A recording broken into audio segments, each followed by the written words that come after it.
Mercredi 19h30, après une longue journée d'attente, le nouveau secrétaire général de l'Élysée, Pierre-René Lemas, apparaît sur le perron pour annoncer la composition du nouveau gouvernement. Sur la proposition du Premier ministre, le président de la République a nommé. C'était attendu, Laurent Fabius, poids lourd du Parti socialiste, est nommé ministre des Affaires étrangères.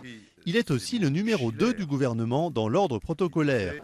Vincent Peillon, un des candidats à la primaire socialiste, obtient l'éducation nationale, une des priorités du chef de l'État. Surprise à la justice, c'est Christiane Taubira, ancienne candidate à la présidentielle de 2002, qui devient garde des Sceaux.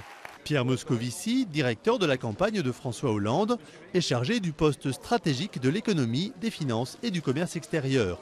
Comme cela était pressenti, Marisol Touraine, fidèle de François Hollande et qui s'occupait du pôle social au Parti socialiste, devient ministre des Affaires sociales et de la Santé.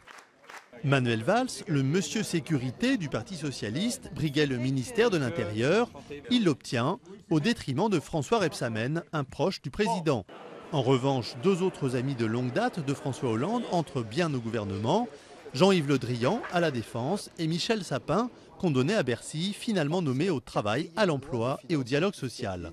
Arnaud Montebourg, la révélation de la primaire socialiste, obtient lui un ministère inédit du redressement productif. Le gouvernement s'ouvre aux écologistes avec Cécile Duflot, nommée ministre de l'égalité des territoires et du logement. Deux femmes qui comptent parmi les talents de la nouvelle génération du PS accèdent au gouvernement. Aurélie Filippetti, au poste de la culture et de la communication, et Najat Vallaud-Belkacem, chargée du droit des femmes et également porte-parole du gouvernement. Comme François Hollande l'avait promis lors de sa campagne, la parité est respectée avec 17 femmes sur 34 ministres. Mais il y a une grande absente de ce gouvernement, Martine Aubry.